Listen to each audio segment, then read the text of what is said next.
우리 말씀을 보겠습니다. 이사야 66장 7절부터 보겠습니다.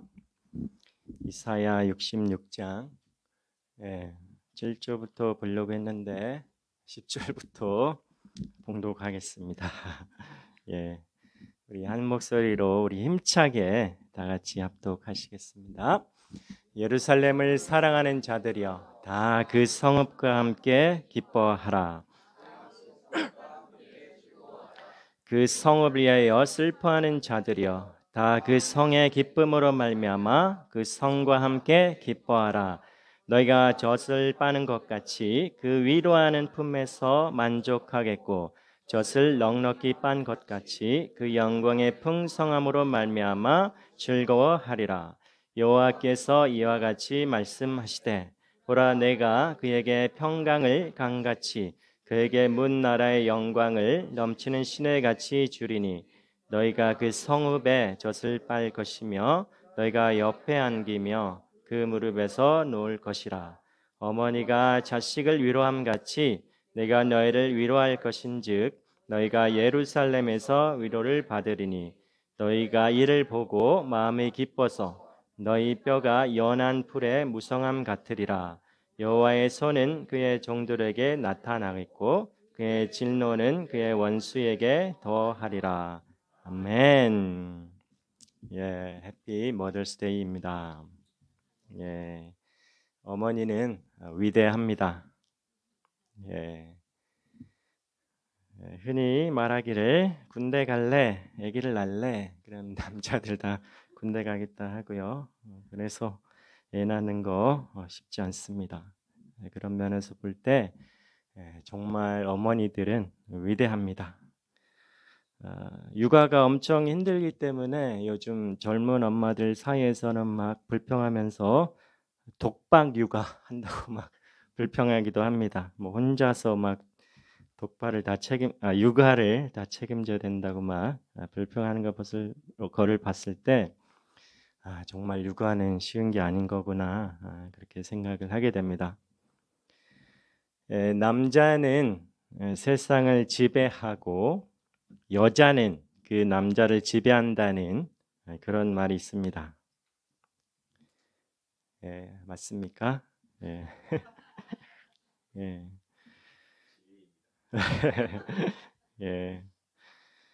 또 이런 말이 있습니다. 이런 사람들 사이에서 요즘 사람들 사이에서 회자되는 이런 말이 있습니다. 늙어서 가장 인기 있는 남편이 어떤 남편인가? 요리 잘하는 남편? 아니다고 하고요. 다정한 남편? 아니랍니다. 청소 잘하는 남편? 그것도 아니랍니다. 또 혹여나 건강한 남편? 그런 남편도 인기 있는 남편이 아니랍니다. 가장 인기 있는 남편은 바로 집에 없는 남편이라고 합니다. 집을 나가야지 인기 있는 남편이라고 하는데 다 집을 나가야겠습니다. 나가서 전도해야 하겠습니다. 아멘. 얼마 전에 제가 설문조사한 것을 잊어먹지 않고 기억하고 있습니다. 미국에서 한 설문조사인데요. 여자로서 가장 보람을 느낄 때가 언제인가? 그렇게 설문조사했는데 그 1위가 바로 자녀를 낳고 키우면서 그 자녀가 자라면서 함께 유대감을 느끼고 하는 것을 볼 때 그럴 때 가장 보람이 있다고 합니다. 그리고 여자로서 역할을 했다라고 그렇게 생각한다고 합니다. 그래서 육아하는 거, 자녀 낳는 거, 그리고 키우고 돌보는 것은 정말 중요한 일이고 가치 있는 것임을 알 수가 있습니다. 그러나 요즘 말도 안 되는 그런 주장을 하는 사람들이 있었습니다. 남자와 여자를 구분하기 싫어하는 그런 세대입니다. 2022년 7월에 바이든 대통령 때 바이든 행정부와 민주당 의원 그리고 전국의 진보 단체들이 이 트랜스젠더 커뮤니티, 이 트랜스젠더 이 사람들 숫자 미국 전체 인구의 1.6%밖에 안 된다고 합니다. 정말 극소수요. 말 그대로 소수자들인데 그들을 달래기 위해서 우리가 전통적으로 말하고 지켜왔던 그런 단어들을 바꾸려고 시도하고 있습니다. 그게 뭐냐면 여성을 혹은 어머니를 어떻게 표현하냐면 birthing person 혹은 birthing parent. 그러니까 여자라는 존재가 단지 애 낳는 사람밖에 안 된다. 그렇게 하고 하나님이 정하신 그런 창조 질서를 계속해서 무너뜨리려고 하고 있습니다. 또 케탄지 대법관이라는 여자분이 이제 청문회에 나와서 여자가 무엇이냐 정의를 해보라고 했더니 나는 생물학자가 아니기 때문에 대답을 못하겠다. 단순한 여자에게 정의조차 떳떳하게 말하지 못하는 그런 세상이었습니다. 이런 말도 안 되는 일이 일어나고 있는데 그러나 하나님 오늘 본문을 통해서 더 크고 비밀한 일을 우리에게 말씀해 주고 있습니다. 그래서 오늘 본문 말씀을 통해서 어머니의 사랑에 나타난 하나님의 사랑이 얼마나 큰지, 또한 그 사랑을 통하여서 하나님께서 우리 교회에 바라는 것이 무엇인지 한번 살펴보고 우리의 사명을 잘 지켜가는 우리가 되기를 원합니다. 아멘. 오늘은 어머니의 날입니다. 우리 모두에게 생명을 주시고 때로는 말없이 때로는 눈물로 우리를 키우신 어머니를 기억하고 감사하는 그런 날입니다.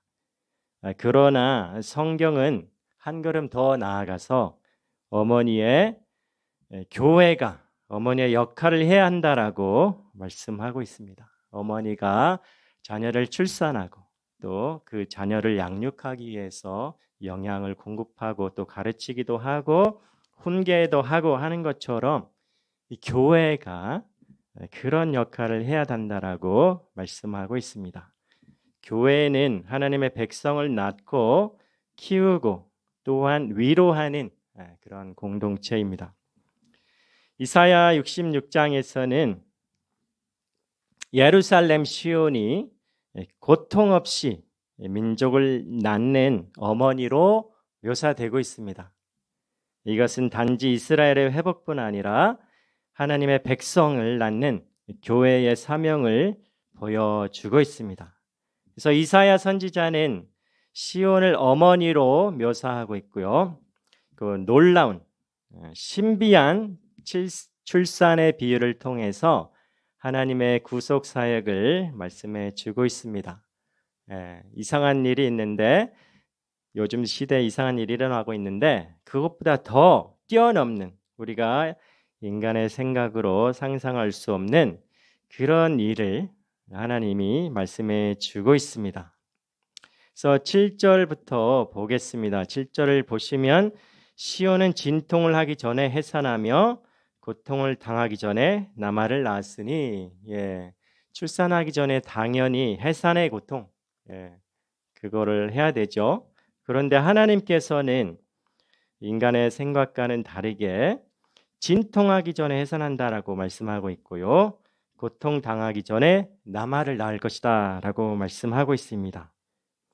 그리고 8절을 보시면 이러한 일을 들은 자가 누구이며 이러한 일을 본 자가 누구이냐 나라가 어찌 하루에 생기겠으며 민족이 어찌 한순간에 태어나겠느냐 그러나 시온은 진통하는 즉시 그 아들을 순산하였도다. 있을 수 없는 일이죠. 애를 낳는데 그 산고가 없다는 것은 상식적으로 이해할 수 없지만 그러나 하나님은 가능하다라고 말씀하고 있습니다. 아, 이사야 배경을 보면 우리가 알듯이 수십 년 동안, 거의 70년 동안 바빌론의 포로로 압제당하고 포로로 끌려가고 정말 황폐하고 황무지 같은 그런 곳으로 되어 있었습니다. 그래서 소망이 없고 다시 생명이 살아날 수 있을까? 그 정도로 처참하게 포로로 끌려간 그런 상황이었습니다. 마치 여인이 해산을 잉태치 못하는 그런 상황처럼 불모지처럼 그런 것이죠. 애를 낳을 수 없을 것 같은 그런 상황인데 이사야 선지자는 그것을 비유로 말씀합니다. 하나님께서 그곳에 출산을 하게 할 것인데 고통조차 느끼지 않게 아기를 낳을 것이다. 한 나라가 하루아침에 생겨날 것이다. 인간의 생각으로 할 수 없는 그것을 하나님은 하시겠다라고 말씀합니다. 이사야 전체적으로 말씀을 보시면 하나님의 심판이 있을 것이다. 회개하라. 하나님께로 돌아오라. 그런 것이죠. 약간 부정적인 의미인데 오늘 본문 말씀은 희망과 소망의 말씀을 주고 있습니다. 하나님께서 하시면 잉태하게 될 것이고 심지어는 해산의 고통도 없이 아기 남아를 출산할 것이다. 다시 말하면 이 황무했던 이스라엘이 다시 회복될 것을 하나님께서 우리에게 말씀해 주고 있습니다. 그래서 시온은 고통도 없이 예루살렘 땅은 생명을 낳습니다. 하나님의 은혜로 이루어지는 새로운 창조, 영적인 생명의 탄생을 의미합니다. 이것을 영적으로 다시 해석하면 교회의 사명이 무엇인지 우리가 알 수가 있습니다. 잃어버린 자들을 그리스도 안에서 다시 태어나게 하는 것. 다시 말하면 영적인 재생산이죠. 영적인 재생산을 의미하는데 우리 교회의 역할이 바로 그것입니다. 전도를 해서 새로운 생명을 낳는 것. 또 그들을 제자로 훈련시켜서 잘 자라나게 하고 스스로 독립할 수 있게 하는 그런 역할. 또 교회가 공동체로서 서로 돌보고 위로하면서 마치 어머니의 젖을 먹이듯이 영혼을 살찌우는 그런 사역이 바로 교회가 해야 될 그런 일이죠. 또 시온이 출산하는 것, 예루살렘이 출산하는 이 비유는 교회를 통하여서 민족이 탄생할 것을 말씀합니다. 초대교회 12명의 사도를 통하여서 그들의 해산하는 수고를 통하여서 지금 전 세계 모든 곳에 교회가 세워졌습니다. 그것처럼 예루살렘에 해산하는 이런 고통을 통해서 민족을 낳게 되는 것입니다. 이것은 우리의 일이 아니라 하나님이 이루어 가시는 그런 역사인 것을 우리가 알 수가 있습니다. 그래서 8장에 봤듯이 오직 하나님만이 이것을 가능하게 하신다라는 말씀입니다. 또 이어서 9절을 보시면 여호와께서 이르시되 내가 아이를 갖도록 하였은즉 해산하게 하지 아니하겠느냐. 예루살렘 시온 땅에 새 생명이 일어날 것을 하나님께서 말씀하시는데 그것은 바로 하나님께서 하셨다. 아이를 갖도록 하셨다. 또 그렇기 때문에 하나님께서 해산할 때까지 이루어 가신다라는 말씀입니다. 그리고 내 하나님 이르시되 나는 해산하게 하는 이인즉 어찌 태를 닫겠느냐 하시느니라. 그러니까 예루살렘이 이 황폐한 땅이 다시 생명이 태어나고 다시 회복될 것을 하나님께서 비유로 말씀합니다. 해산하는 비유로 말씀하고 있습니다. 소망의 말씀을 전하고 있습니다. 또 10절 보시면 예루살렘은 사랑하는 자들이여 다 그 성읍과 함께 기뻐하라. 다 그 성읍과 함께 즐거워하라. 그 성을 위하여 슬퍼하는 자들이여 다 그 성의 기쁨으로 말미암아 그 성과 함께 기뻐하라. 출산을 통하여서 얻어지는 그 기쁨처럼 하나님께서 예루살렘 땅에 새로운 생명이 있어지고 또 그것을 통하여서 기쁨이 있을 것을 말씀합니다. 그래서 시온 땅이 예루살렘 땅이 단지 한 아기를 낳은 것이 아니고 한 나라, 한 민족이 그 한순간에 태어난 것입니다. 이것은 마치 오순절 성령 강림 사건 같은 그런 일이 일어나는 것을 우리에게 예표로 보여주고 있습니다. 이 초대교회 사도들의 헌신을 통하여 교회가 폭발적으로 확장을 했습니다. 사도행전 2장 보시면 베드로의 설교를 통하여서 한 번에 3,000명이 회심하였습니다. 그래서 그 이후로 교회들이 생겨나기 시작했고 세상을 바꾸는 그런 민족이 되었습니다. 이것처럼 오늘날 우리 교회도 이 사명을 이어가야 하겠습니다. 교회는 단지 유지되기 위한 조직이 아닙니다. 그냥 현상 유지하기 위해서 서로 모이고 친교하고 교제하는 그런 공동체가 아니라 영적인 생명을 계속해서 재생산해야 되는 것이 바로 교회인 것입니다. 죽은 교회의 특징은 무엇입니까? 재생산이 멈춘 교회입니다. 우리가 성경을 보면 자녀를 낳는 것이 크나큰 축복인 것을 알 수가 있습니다. 아브라함의 아내 사라뿐 아니라 한나의 기도를 통해서도 우리가 알 수가 있죠. 정말 자녀를 낳지 못해서 업신여김을 당하고 무시당하고 괄시당하고 그런 것을 알 수가 있고, 한나는 자녀를 얻기 위해서 정말 간절하게 하나님 앞에 기도했던 것을 알 수가 있습니다. 그것을 통해서 볼 때 출산하는 것은, 자녀를 낳는 것은 하나님께서 우리에게 허락하신 최고의 축복입니다. 그러나 죽은 교회, 출산이 멈춘 교회는 소망이 없습니다. 한국의 인구도 2050년 되면 줄어들어서 아마도 다른 나라에서 이민자들을 받아들이지 않으면 위기일 정도로 정말 심각합니다. 자녀를 출산하지 않기 때문인 것이죠. 그래서 심각한 상황인데 우리 교회의 상황도 마찬가지입니다. 다시 말하면 죽은 교회의 특징은 출산, 영적인 재생산이 없는 교회인데, 살아있는 교회의 특징은 바로 새로운 생명이 끊이지 않는 그런 교회입니다.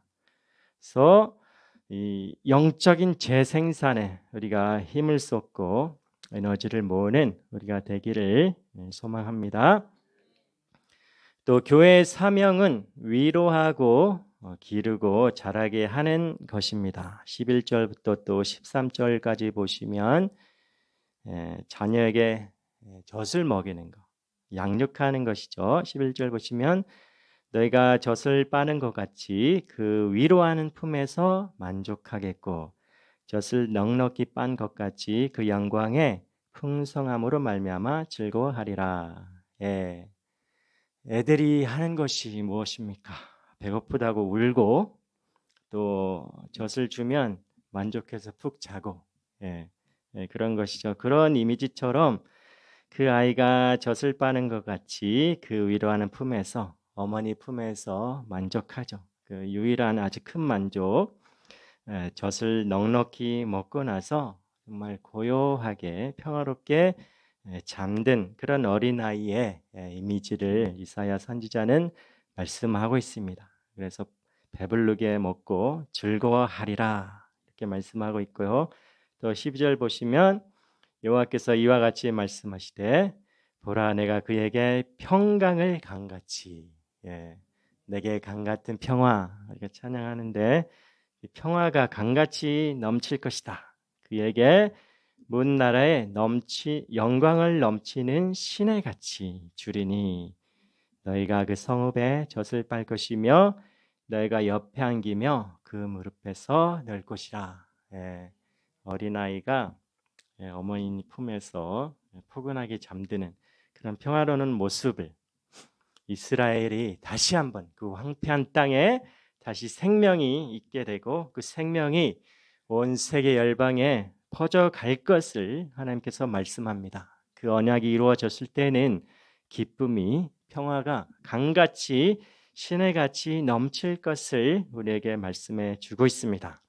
13절을 보시면 어머니가 자식을 위로함같이 내가 너희를 위로할 것인즉 어머니의 자녀에 대한 사랑 끝이 없습니다.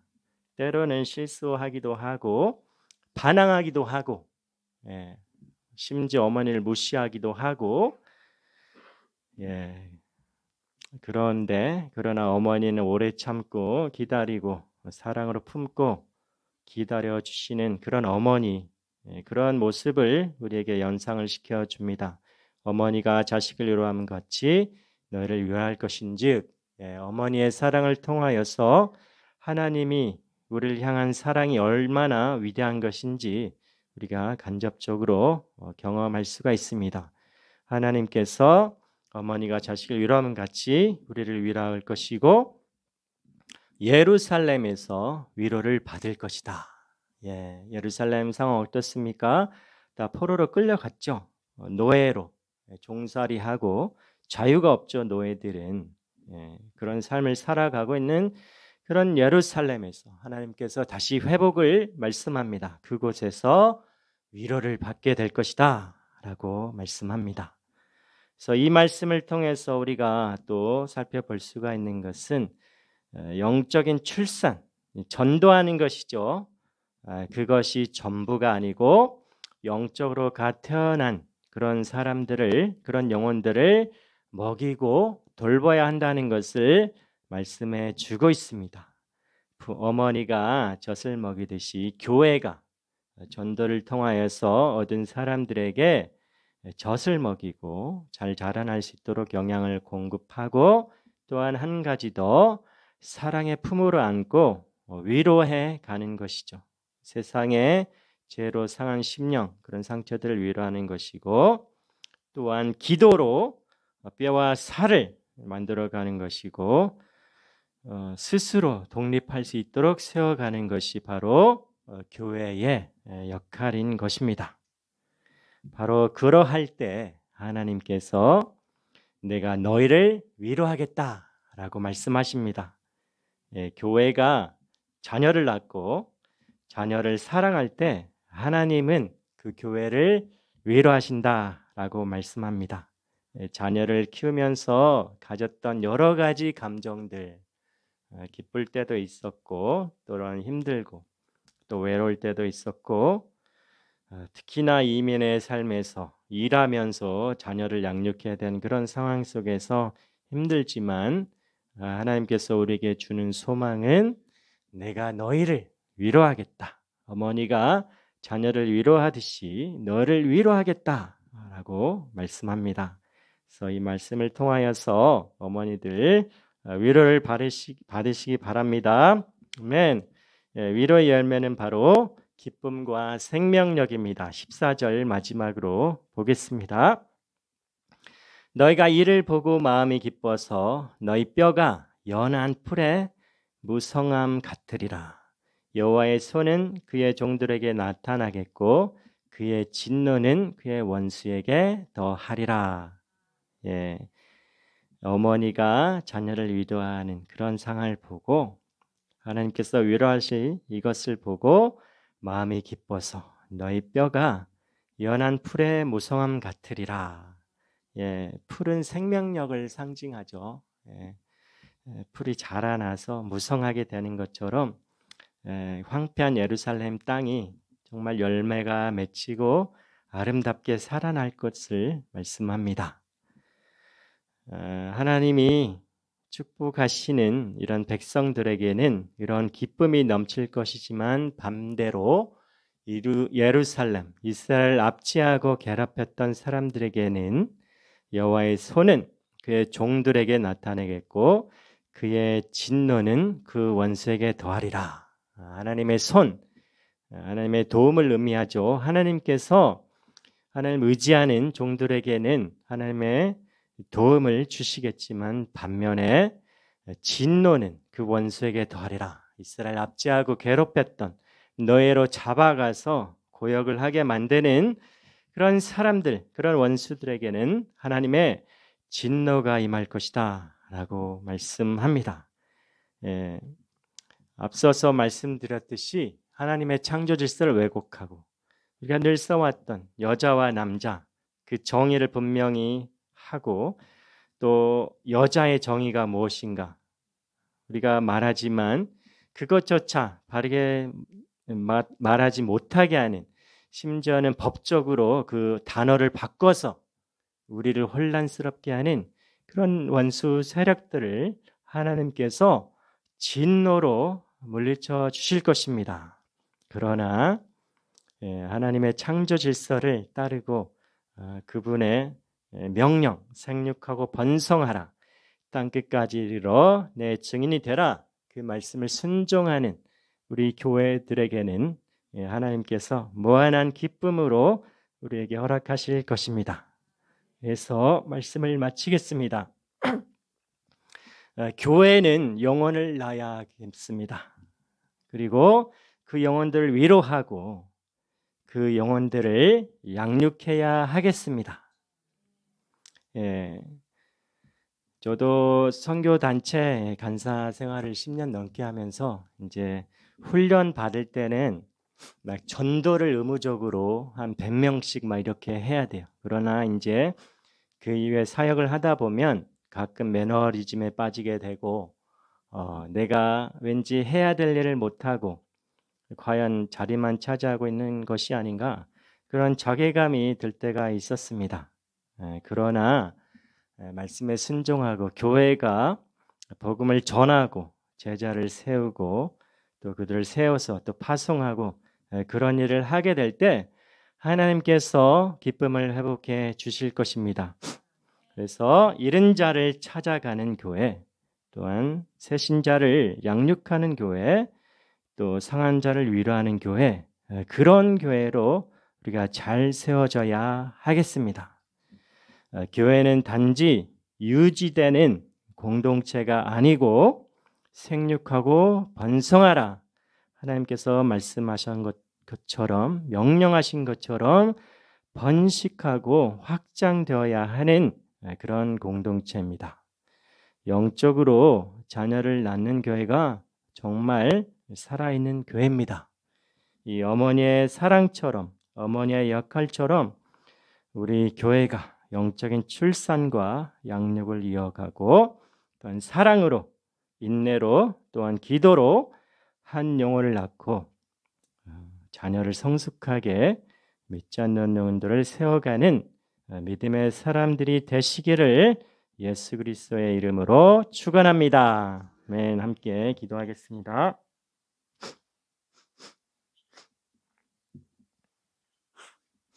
함께 우리가 말씀을 보았던 것처럼 어머니의 사랑에 감사하고 또 어머니를 통하여서 우리에게 보여주신 하나님께 감사하고, 또한 어머니의 역할을 우리 교회가 잘 감당할 수 있도록 성령님께서 힘 주시도록 우리 함께 기도를 모으겠습니다. 함께 기도하겠습니다.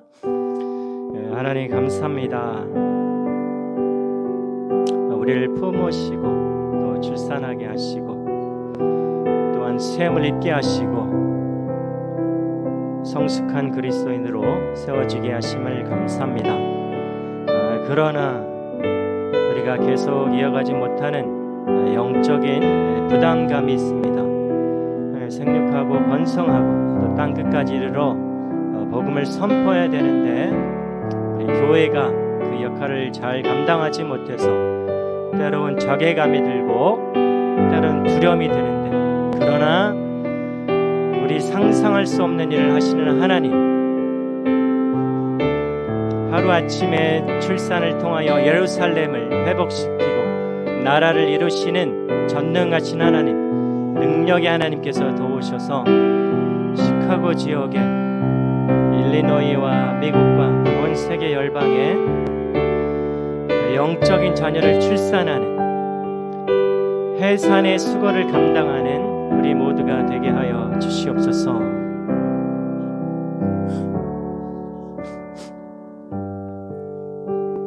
하나님의 사랑과 위로에 감사를 드립니다. 자녀를 양육하고 키우면서 힘들었던 그런 것들을 하나님께서 위로하시고 또 샘을 얻게 하여 주시옵소서.